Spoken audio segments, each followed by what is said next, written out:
दिनांक 1 डिसेंबर 2024 रोजी दुपारी 4 वाजण्याच्या सुमारास आमच्या हिंजवडी वाहतूक विभागाच्या महिला अंमलदार रेश्मा शेख आणि नीलम चव्हाण या कर्तव्य करत असतानाच प्रसूतीपूर्व त्रास होत असलेली एक महिला मदतीसाठी तिनं महिला अंमलदारांकडं आवाज दिला आणि त्या अनुषंगानं आमच्या दोन्ही महिला अंमलदारांनी त्या ठिकाणी समयसूचकता दाखवून त्या महिलेच्या नातेवाईकांच्या मदतीनं संबंधित महिलेला जवळच असलेल्या आडोशाला घेऊन गेले आणि त्या ठिकाणावरून त्यांनी डॉक्टरांशी देखील संपर्क केला.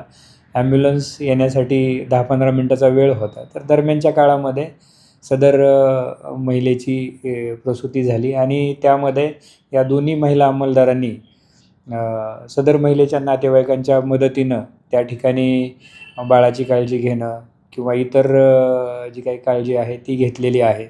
सदर त्यांच्या कर्तव्यादरम्यान दाखवलेल्या समयसूचकता आणि संवेदनशीलतेबद्दल त्यांचं माननीय पोलीस आयुक्त पिंपरी चिंचवड, त्याचबरोबर सहपोलीस आयुक्त पिंपरी चिंचवड व अप्पर पोलीस आयुक्त पिंपरी चिंचवड यांनी देखील अभिनंदन आणि पुष्पगुच्छ देऊन आणि प्रमाणपत्र देऊन कौतुक केलेलं आहे. या घटनेवरून आमचं कौतुक होत आहे. सर्व ठिकाणाहून कौतुक होतं आहे की आम्ही एका लेडीच्या मदतीला गेलो आणि त्याच्यामुळं खूप आनंद होत आहे. सर्वात जास्त आनंद आहे की आम्ही एका लेडीच्या मदतीला गेलो त्याचा. आणि हे सर्व आमच्या घरच्यांकडून पण कौतुक होत आहे आणि बाहेरच्याकडून आणि सर्व वरिष्ठ सरांच्याकडून पण कौतुक होत आहे. आमचं फोन वगैरे येत आहेत आम्हाला आणि छान काम केलं म्हणून तुम्ही. आणि हे इथून पुढं पण आम्ही असंच काम करत राहू चांगलं. आणि वरिष्ठ सर पण आम्हाला प्रोत्साहन देत आहेत की काम करत राहा असंच आणि आम्ही करत राहू 100%.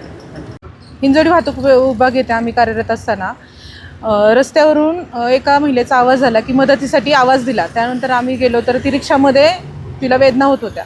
रिक्षामधून तिला आम्ही बाजूला घेतलं. बाजूला घेतल्यानंतर पाहिलं तर तिची प्रसूतीची वेळ जवळ आलेली होती.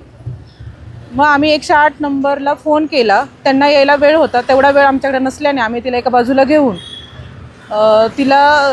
घेऊन तिला खाली बसवलं. त्याच्यानंतरनं डॉक्टरांना फोन करून त्यांच्या सल्ल्याने सदर प्रसूती करून तेवढ्या बाळ प्रसूती झाल्यानंतर डॉक्टर तिथं आले. मग वाळंतीण यांना चेकअप करून त्यांना पुढील उपचार कामी औंध हॉस्पिटल येथे घेऊन गेले.